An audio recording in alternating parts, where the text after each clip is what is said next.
Japanese Fairy Tales, The Tongue-Cut Sparrow. Long, long ago in Japan, there lived an old man and his wife.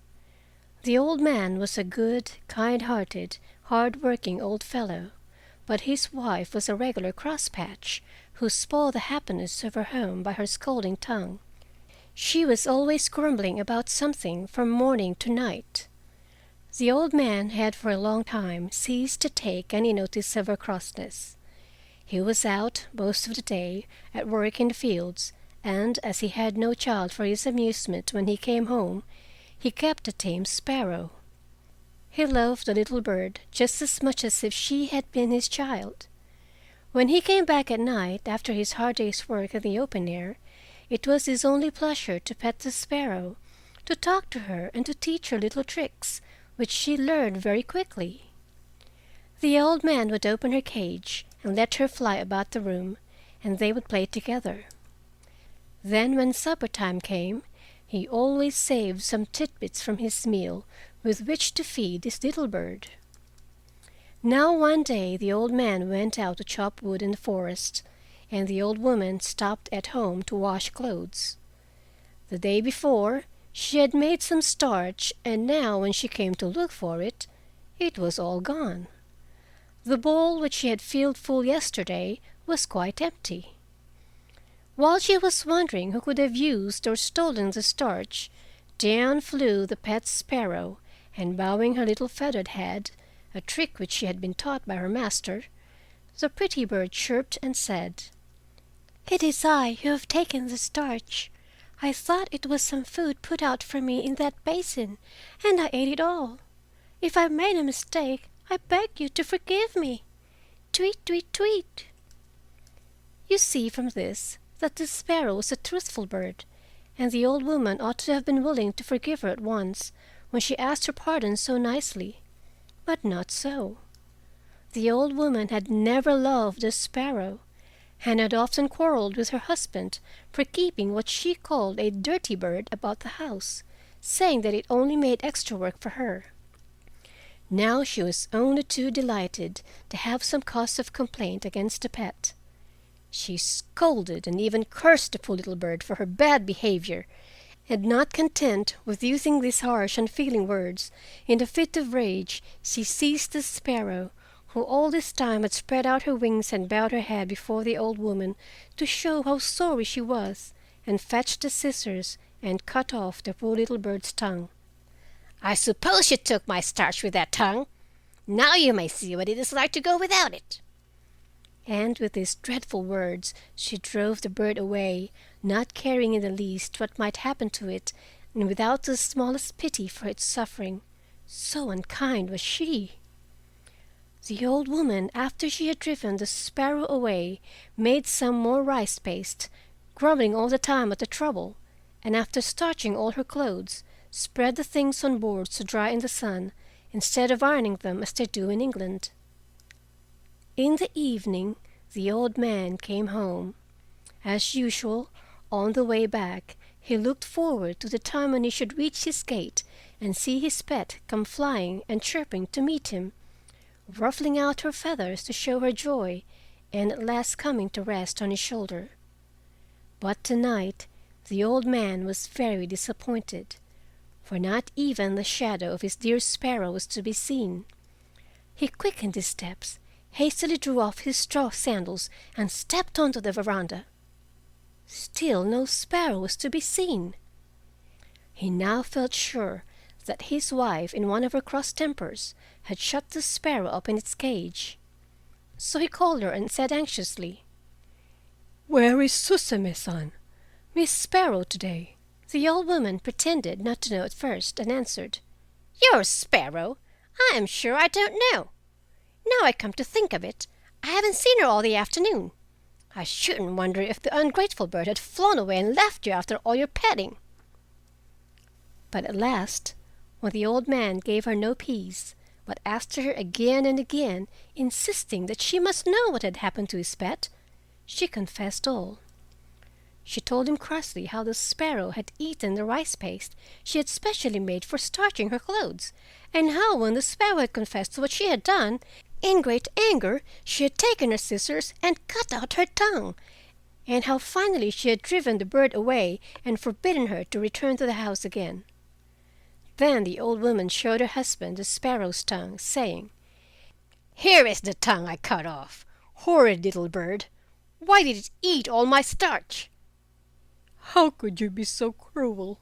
Oh, how could you be so cruel?" was all that the old man could answer. He was too kind-hearted to punish his shrew of a wife, but he was terribly distressed at what had happened to his poor little sparrow. "What a dreadful misfortune for my poor Suzume-san to lose her tongue," he said to himself. "She won't be able to chirp any more, and surely the pain of the cutting of it out in that rough way must have made her ill. Is there nothing to be done?" The old man shed many tears after his cross wife had gone to sleep. While he wiped away the tears with the sleeve of his cotton robe, a bright thought comforted him. He would go and look for the sparrow on the morrow. Having decided this, he was able to go to sleep at last. The next morning he rose early, as soon as ever the day broke, and snatching a hasty breakfast, started out over the hills and through the woods, stopping at every clump of bamboos to cry, "Where, oh where does my tongue-cut sparrow stay? Where, oh where does my tongue-cut sparrow stay?" He never stopped to rest for his noonday meal, and it was far on in the afternoon when he found himself near a large bamboo wood. Bamboo groves are the favorite haunts of sparrows, and there, sure enough, at the edge of the wood, he saw his own dear sparrow waiting to welcome him. He could hardly believe his eyes for joy, and ran forward quickly to greet her. She bowed her little head and went through a number of the tricks her master had taught her, to show her pleasure at seeing her old friend again, and, wonderful to relate, she could talk as of old. The old man told her how sorry he was for all that had happened, and inquired after her tongue, wondering how she could speak so well without it. Then the sparrow opened her beak and showed him that a new tongue had grown in place of the old one, and begged him not to think any more about the past, for she was quite well now. Then the old man knew that his sparrow was a fairy and no common bird. It would be difficult to exaggerate the old man's rejoicing now. He forgot all his troubles. He forgot even how tired he was, for he had found his lost sparrow, and instead of being ill and without a tongue, as he had feared and expected to find her, she was well and happy, and with a new tongue, and without a sign of the ill treatment she had received from his wife.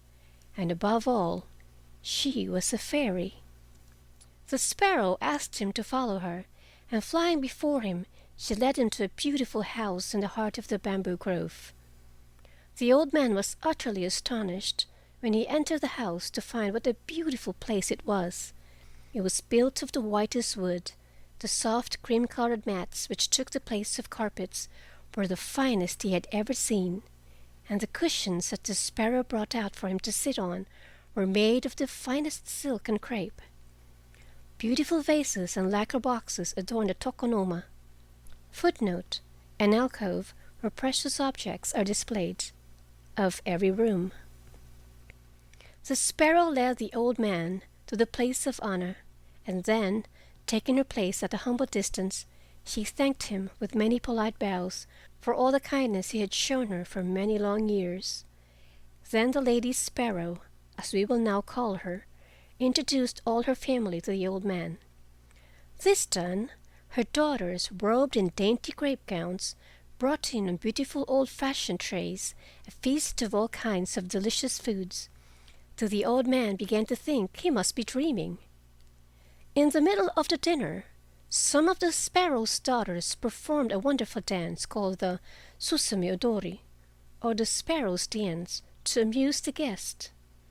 Never had the old man enjoyed himself so much.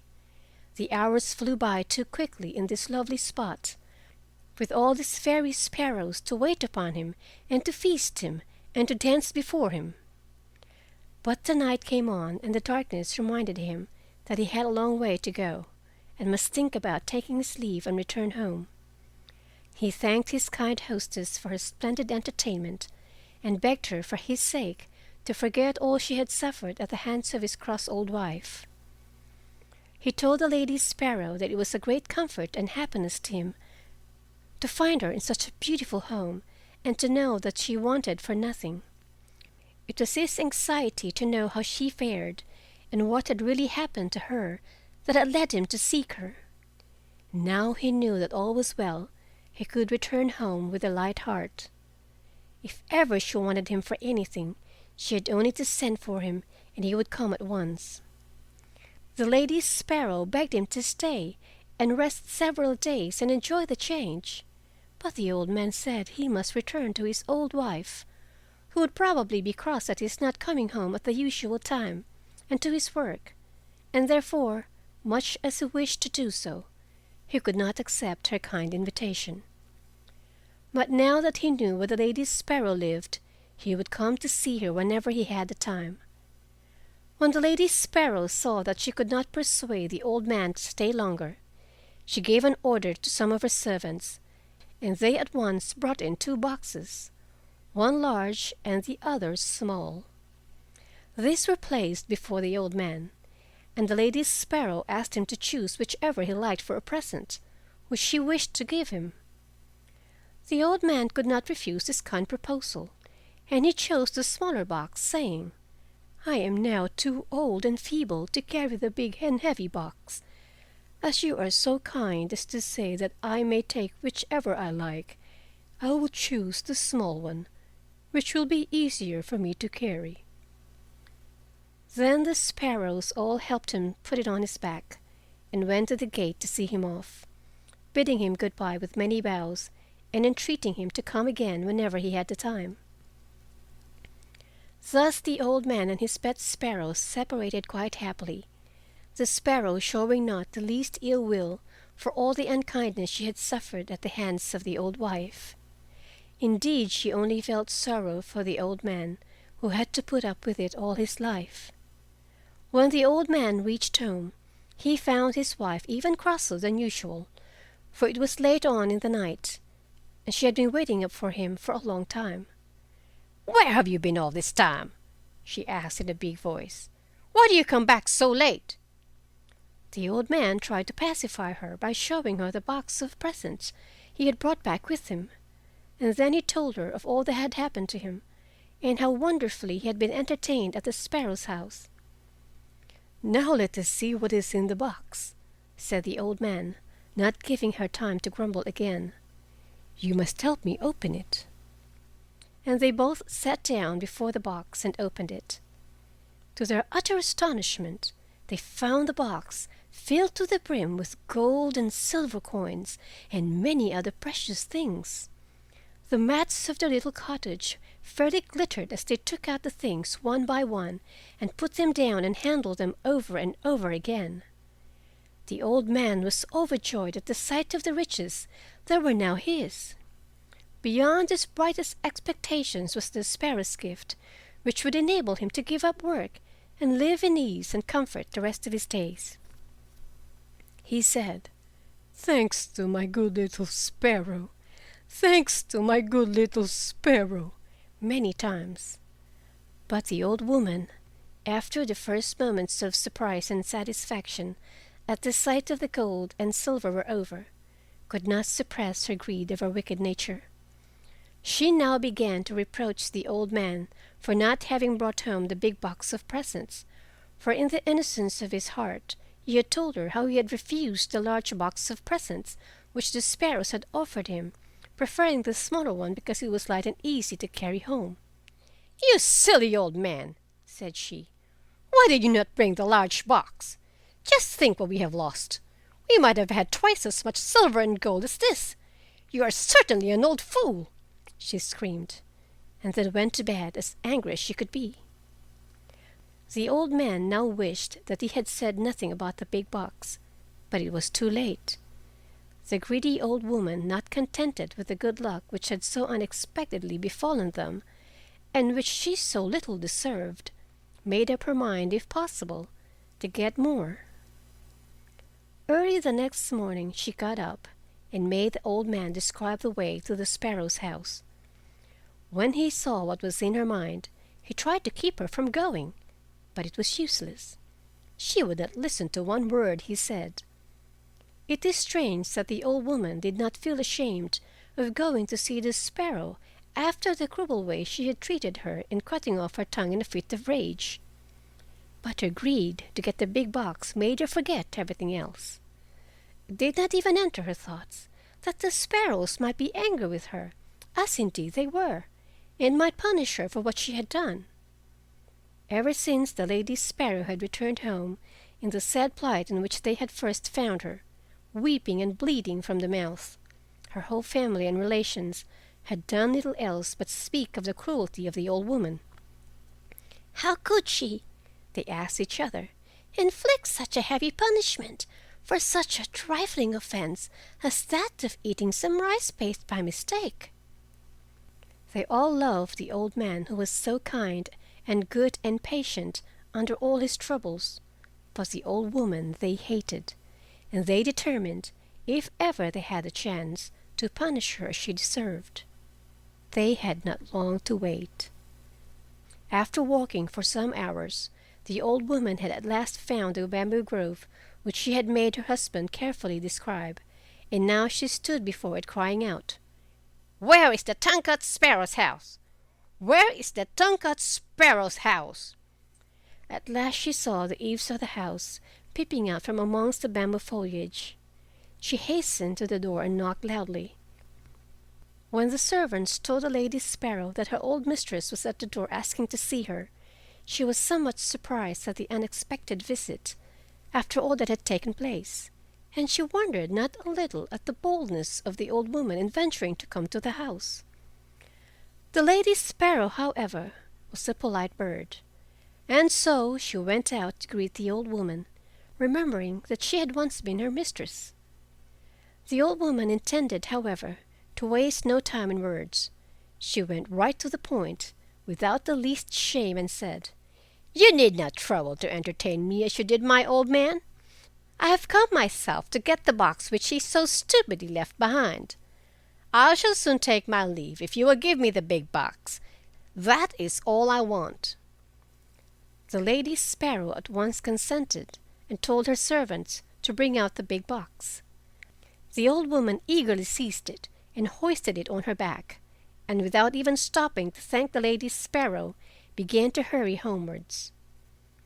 The box was so heavy that she could not walk fast, much less run, as she would have liked to do. So anxious was she to get home and see what was inside the box, but she had often to sit down and rest herself by the way. While she was staggering along under the heavy load, her desire to open the box became too great to be resisted. She could wait no longer, for she supposed this big box to be full of gold and silver and precious jewels, like the small one her husband had received. At last this greedy and selfish old woman put down the box by the wayside and opened it carefully, expecting to gloat her eyes on a mine of wealth. What she saw, however, so terrified her that she nearly lost her senses. As soon as she lifted the lid, a number of horrible and frightful-looking demons bounced out of the box and surrounded her as if they intended to kill her. Not even in nightmares had she ever seen such horrible creatures as her much-coveted box contained. A demon with one huge eye right in the middle of its forehead came and glared at her. Monsters with gaping mouths looked as if they would devour her. A huge snake coiled and hissed about her, and a big frog hopped and croaked towards her. The old woman had never been so frightened in her life, and ran from the spot as fast as her quaking legs would carry her, glad to escape alive. When she reached home, she fell to the floor and told her husband with tears all that had happened to her, and how she had been nearly killed by the demons in the box. Then she began to blame the sparrow, but the old man stopped her at once, saying, "Don't blame the sparrow. It is your wickedness which has at last met with its reward. I only hope this may be a lesson to you in the future." The old woman said nothing more, and from that day she repented of her cross and kind ways, and by degrees became a good old woman, so that her husband hardly knew her to be the same person, and they spent their last days together happily, free from want or care, spending carefully the treasure the old man had received from his pet, the tongue-cut sparrow.